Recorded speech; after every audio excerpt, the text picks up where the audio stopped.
আমেরিকার নেতৃত্বাধীন পশ্চিমী শিবিরে বড় ফাটলের আভাস এক্স হ্যান্ডেলে পোস্ট করে ফরাসি প্রেসিডেন্ট ইমানুয়েল ম্যাক্রো জানিয়ে দিলেন স্বীকৃতি দেবেন প্যালেস্টাইন রাষ্ট্রকে। রাষ্ট্রপুঞ্জের নিরাপত্তা পরিষদের স্থায়ী সদস্য হিসেবে ফ্রান্সই প্রথম প্যালেস্টাইন রাষ্ট্রকে স্বীকৃতি দিচ্ছে। G7 গোষ্ঠীর অন্য কোনো দেশ প্যালেস্টাইন রাষ্ট্রকে স্বীকৃতি দেয়নি। মার্কিন নেতৃত্বের তোয়াক্কা না করেই ইমানুয়েল ম্যাক্রো এহেন পদক্ষেপে ট্রাম্পের ঘোষার মুখে কি ফ্রান্স?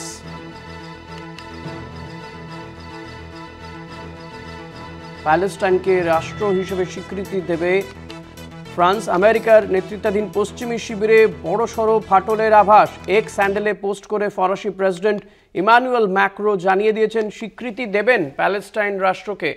রাষ্ট্রপুঞ্জের নিরাপত্তা পরিষদের স্থায়ী সদস্য হিসেবে ফ্রান্সই প্রথম প্যালেস্টাইন রাষ্ট্রকে স্বীকৃতি দিচ্ছে। আমাদের পলিটিক্যাল এডিটর আশিস চট্টোপাধ্যায় রয়েছেন নিউজরুম থেকে সরাসরি। আশিস দা, ফ্রান্সের এই সিদ্ধান্তে কোথাও কি ডোনাল্ড ট্রাম্পের রোষের মুখে পড়তে হতে পারে? দেখো, এটা প্রথমত যেটা বলা দরকার যে পশ্চিমী জোট বলতে যেটা বোঝাতো দ্বিতীয় বিশ্বযুদ্ধের পর থেকে যে জোটই হচ্ছে ন্যাটো সামরিক জোটের মূল প্রাণ শক্তি, সেই জোটের মধ্যে প্যালেস্টাইন ইসরায়েল প্রশ্নে বড়সড় ফাটল এবং বহু মতের অস্তিত্ব লক্ষ্য করা যাচ্ছে। ইউরোপের কয়েকটি দেশ ঠিক ট্রাম্পের বাঁশির সুরে নাচতে রাজি নয় সেই দেশগুলো, এবং তার মধ্যে প্রথম এগিয়ে এসে পদক্ষেপ করছে ফ্রান্স কিন্তু ইসরায়েলের যে গণহত্যা, যেভাবে গাজা ভূখণ্ডকে একেবারে গুড়িয়ে শেষ করে দেওয়া হচ্ছে তার নিন্দা করেছে এর আগে ফ্রান্স। ইমানুয়েল ম্যাক্রো তিনিই করেছেন, এবং তখনও প্যালেস্টাইন রাষ্ট্রকে স্বীকৃতি দেওয়ার কথা তিনি অতটা ভাবেননি, কিন্তু এখন দেখা যাচ্ছে ক্রমাগতই মার্কিন যুক্তরাষ্ট্রের যে চিন্তা তার থেকে ক্রমশ দূরে সরে যাচ্ছেন ফ্রান্সের প্রেসিডেন্ট ইমানুয়েল ম্যাক্রো, এবং তিনি আজকে এক্স হ্যান্ডেলে জানিয়েছেন যে তারা সেপ্টেম্বরে প্যালেস্টাইন রাষ্ট্রকে স্বীকৃতি দেবে।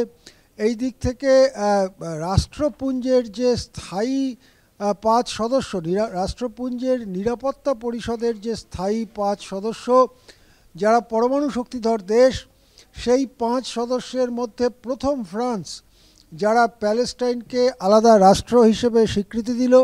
কারা এই 5 দেশ? এই 5 দেশ হচ্ছে মার্কিন যুক্তরাষ্ট্র, রাশিয়া, চীন, ফ্রান্স, ব্রিটেন। এই 5 দেশের মধ্যে ফ্রান্স প্রথম প্যালেস্টাইন রাষ্ট্রকে স্বীকৃতি দিল। এটা অত্যন্ত গুরুত্বপূর্ণ। G7 যে গোষ্ঠী, যেটাকে বলা হয় পশ্চিমী জোটের প্রাণভোমরা, এবং এখানে পুঁজিবাদী দুনিয়ার সবথেকে বড় অর্থনৈতিক শক্তিগুলো এই G7 গোষ্ঠীর অন্তর্ভুক্ত। কারা আছে এই G7 গোষ্ঠীতে? আছে Canada, France, Germany, Italy, Japan, Britain এবং আমেরিকা। এই 7টি দেশ, এই 7টি দেশের মধ্যে এরাই পৃথিবীর পুঁজিবাদী দুনিয়ার সবথেকে বড় অর্থনৈতিক শক্তি। যদিও রাশিয়াকেও এখন পুঁজিবাদী দেশ হিসেবেই উল্লেখ করা হয়, কিন্তু চীন তা নয়। চীন নিজেকে সমাজতান্ত্রিক দেশ বলেই দাবি করে। সুতরাং এই দেশগুলো বাদ দিলে, পূর্বতন সমাজতান্ত্রিক এবং বর্তমান সমাজতান্ত্রিক এইসব দুনিয়াটা বাদ দিলে যে পুঁজিবাদী দুনিয়া পড়ে থাকে, ক্লাসিক্যাল পুঁজিবাদী দুনিয়া, তাদের মধ্যে সবথেকে বড় অর্থনীতির দেশ এই 7টা দেশ। তার মধ্যে ফ্রান্সই প্রথম প্যালেস্টাইন রাষ্ট্রকে স্বীকৃতি দিল। এর আগে আমরা দেখেছি কানাডায় যখন G7 বৈঠক হয়েছিল, যে বৈঠকে নরেন্দ্র মোদীকেও নিমন্ত্রণ করা হয়েছিল এবং মোদিজি গিয়েছিলেন, সেই বৈঠক মাঝপথে ছেড়ে বেরিয়ে আসেন ডোনাল্ড ট্রাম্প। তখন যে খবর ছড়িয়েছিল তা হচ্ছে নানা বিষয় ইউরোপ যে ধরনের প্রস্তাব চাইছে ট্রাম্প তা চাইছেন না, এবং ফ্রান্স,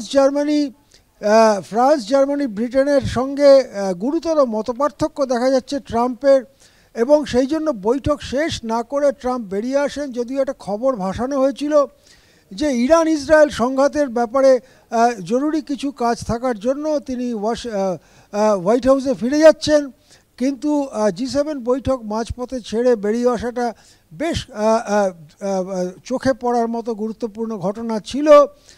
তারপরে নানা ব্যাপারে কথাবার্তার মধ্যে ট্রাম্প যা বলছে আর ম্যাক্রো যা বলছে তার মধ্যে পার্থক্য লক্ষ্য করা গেছে। এবারে কিন্তু ফর্মাল খানিকটা আনুষ্ঠানিকভাবে প্যালেস্টাইন প্রশ্নে বিভাগ দেখা দিল, ফাটল দেখা দিল G7 গোষ্ঠীর মধ্যে।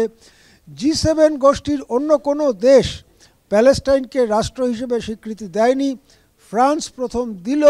এবারে এর প্রতিক্রিয়া ট্রাম্পের কি হতে পারে তার জন্য আমাদের অপেক্ষা করতে হবে। ট্রাম্প যে কোনো মুহূর্তে কোনো বিবৃতি দিতে পারেন, ট্রাম্প বড়সড় গোঁসা দেখাতে পারেন, অথবা ট্রাম্প চুপ করে থাকতে পারেন। ট্রাম্পের কি প্রতিক্রিয়া হয় এবং G7 অন্য যে দেশগুলো যথা কানাডা, ব্রিটেন, জার্মানি, জাপান তাদের কি প্রতিক্রিয়া হয় সেদিকে আমাদের নজর থাকবে।